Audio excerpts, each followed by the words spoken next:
Olá, família! Sejam todos bem-vindos ao estudo diário das Escrituras. Gratidão pelos comentários de vocês no WhatsApp, no YouTube. Gratidão. Olha, hoje a gente vai continuar estudando aqui Doutrina e Convênio, seção 85, mas hoje a gente finaliza ela, tá bom? É até o versículo 12. A gente vai estudar do versículo 8 ao versículo 12. Na verdade, parte do versículo 8 eu já comecei ontem a dar alguns exemplos e explicar.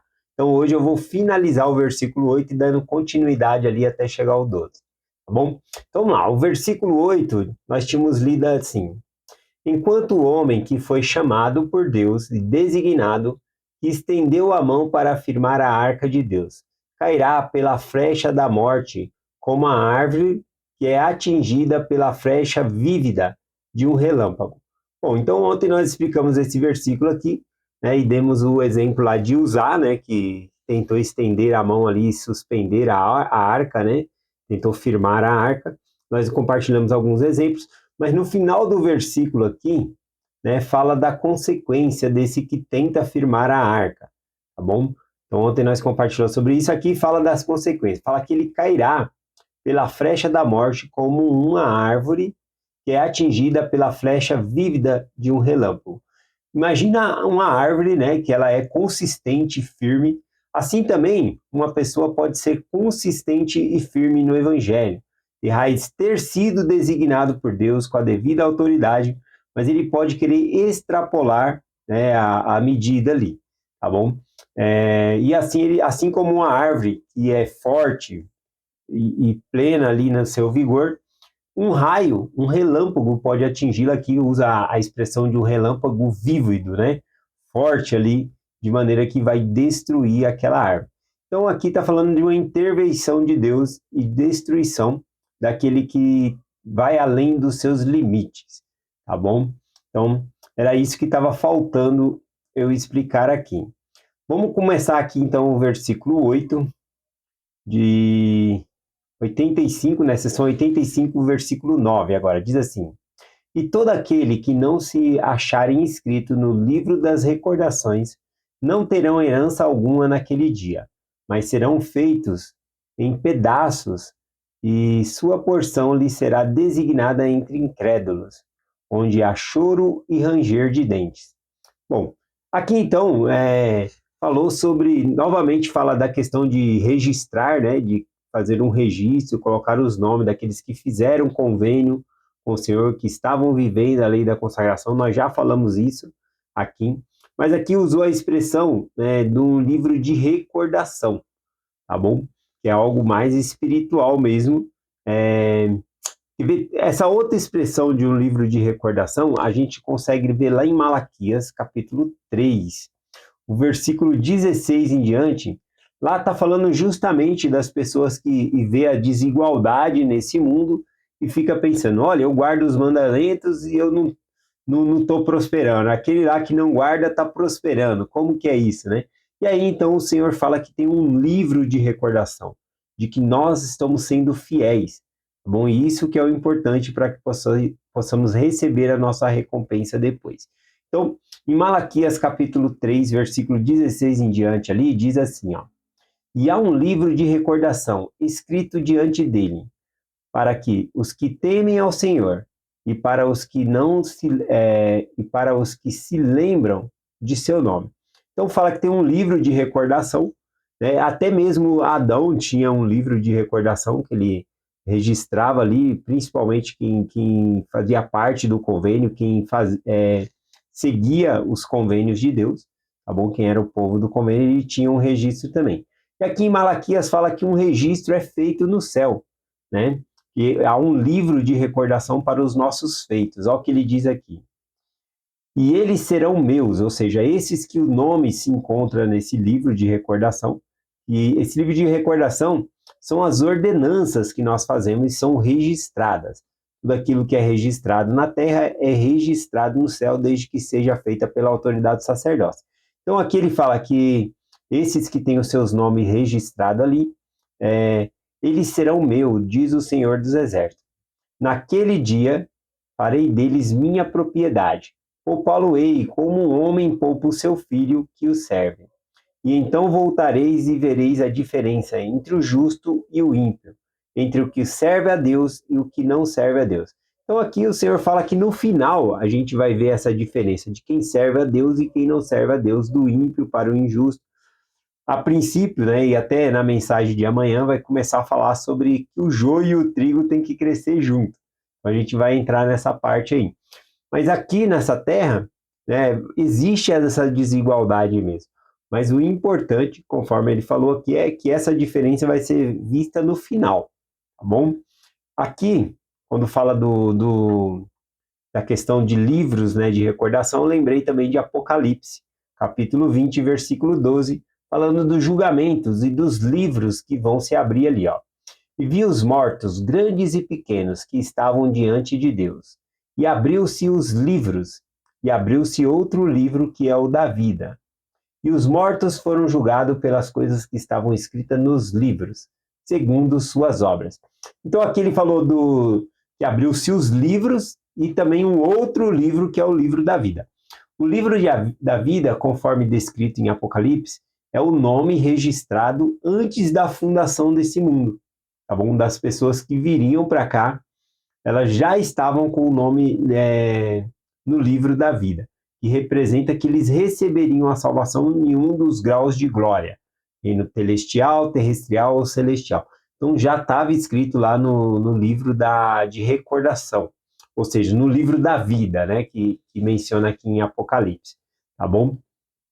Então o nome já está lá. Inclusive em Apocalipse fala sobre o nome ser riscado, tá bom? Então nós já temos o nosso nome no livro da vida, tá bom? Já temos a salvação. É difícil perder a salvação, na verdade, tá bom?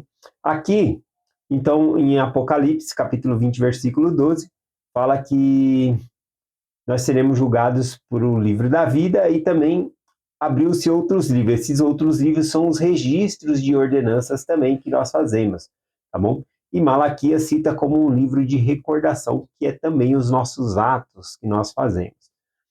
Bom, aqui então, o registro na igreja não é apenas formal, né? Porque realmente, quando você é batizado, é registrado na igreja, é marcado ali o seu nome, cria um número de membro, tá bom? Então você tem ali igual nós temos um RG, um documento, também tem o número do RG, né? Porque tem pessoas que têm nome igual.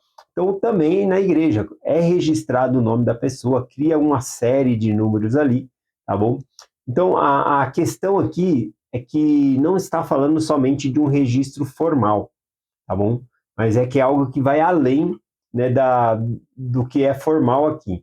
Ele reflete na vida nossa, na consagração que nós levamos a Deus, tá bom? E também para além desse véu. Bom, como explica aqui, ó.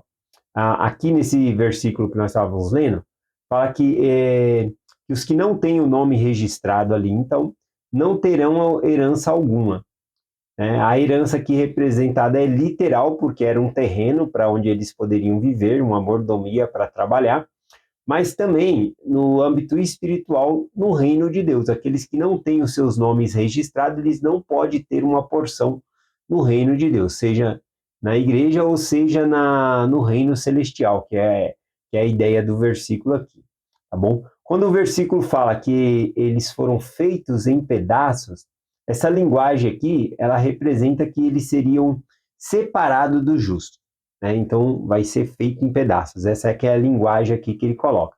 E aí, então, fala que esses que são separados ou excluídos da presença de Deus, eles vão o choro e ranger de dente, que também é uma expressão usada na Bíblia, né? Jesus usa lá em Mateus 13, versículo 42, versículo 50, referindo-se ao sofrimento daqueles que são excluídos ou afastados da presença de Deus, tá bom? Vamos lá para o versículo 10. Doutrina e Convênio 85:10 diz o seguinte: essas coisas não as digo de mim mesmo, portanto fala o Senhor, assim ele cumprirá. Aqui Joseph Smith ele deixa muito claro que essas palavras não é a própria opinião pessoal dele, tá bom? Então ele está falando, olha, não é minha opinião pessoal aqui, isso aqui é uma revelação de Deus. É isso que ele coloca aqui. Então ele está falando aqui que é algo garantido, porque Deus ele não mente. Então o que ele promete, ele cumpre.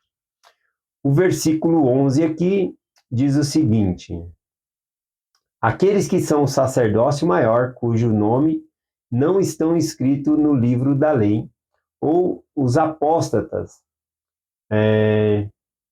Aqui ele coloca o sacerdócio maior, mas ele fala também do sacerdócio menor, ou que foram eliminados da igreja. Sim, o sacerdócio menor aqui, achei. Então aqui esse versículo ele fala tanto do sacerdócio maior como o sacerdócio menor, interpretando pessoas que fizeram também convênios com o Senhor, tá bom? Por meio desse sacerdócio. Então aqui ele diz, continua falando tanto do sacerdócio maior como o sacerdócio menor, ou aqueles que foram eliminados ou tirados, né, o nome riscado ali da igreja, assim como o sacerdócio menor, ou seja, os membros. Naquele dia encontrarão herança, não encontrarão herança entre os santos do Altíssimo. O versículo 12 também, aí eu já explico de uma vez. Portanto, ele será feito como os filhos do sacerdote, registrado no capítulo 2, do versículo 61 e 62 de Esdra. Bom, então aqui ele está citando uma citação bíblica ali, né?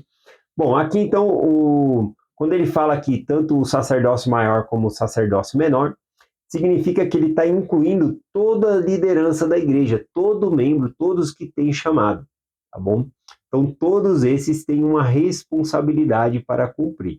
É isso que ele coloca aqui. Então, ninguém está acima da necessidade, por exemplo, de viver retamente, né? Não é porque uma pessoa é o presidente da estaca que ele vai fazer o que quer ou vai levar a vida da maneira que ele quer. Não, ele tem que alinhar a vida dele com os mandamentos de Deus, assim como aquele que acabou de ser batizado também tem que alinhar a vida de acordo com os mandamentos de Deus. Então, o fato, né, quando ele fala sacerdócio menor, sacerdócio maior, ele está igualando todos. Todos na igreja são iguais, todos precisam guardar os mandamentos de Deus, tá bom? Então, a responsabilidade do nossos convênios, ela é pessoal. Cada um tem que assumir a sua responsabilidade do seu convênio. É isso que é importante aqui, né? Vamos lá, então, aqui, ele citou Esdra capítulo 2, versículos 61 e 62. Eu peguei o contexto histórico para a gente entender aqui porque ele citou Esdras, né? Então, o contexto histórico em Esdra, ali, capítulo 2, é que depois do exílio da Babilônia, alguns homens alegavam ser descendentes de sacerdotes e não conseguiram provar sua linhagem. Então, depois da Babilônia, os sacerdotes haviam mantido o registro, quem era sacerdote, quem não era. Então, quando voltou da Babilônia, eles estavam fazendo esse registro e vendo quem era da ordem do sacerdócio, e teve duas pessoas que falou que era, mas o nome deles não foram encontrados ali. Então, de igual modo, né, se nós não temos o nosso registro na igreja, também não é válido. Como é que não tem um registro na igreja, né? Já ouvi casos de pessoas que foram batizadas novamente porque não tinham um registro, então teve que ser batizado de novo, porque por algum descuido acabou perdendo o registro ali, tá bom? Ou não foi feito alguma coisa. Então a ordenança era válida, porém não tinha um registro, então precisava fazer novamente ali o batismo. Aqui então, em Esdra, vou pegar o versículo aqui, Esdra 2, versículo 62, que fala, né, quando esses dois aqui estavam buscando sua linhagem lá e não encontraram seu nome escrito no livro do registro, né? Diz assim, ó: estes buscavam o seu registro entre os que estavam registrados nas genealogias, mas não se acharam deles, pelo que foram imundos e foram excluídos do sacerdócio, né? E aí então fala que eles foram excluídos porque eles não provaram, né, que eles eram da linhagem ali do sacerdócio, que tinha o sacerdócio. Então, o mesmo acontece, a gente precisa ter os nossos registros, registrar nossas ordenanças, tá bom? Fazer nossos convênios com Deus. Bom,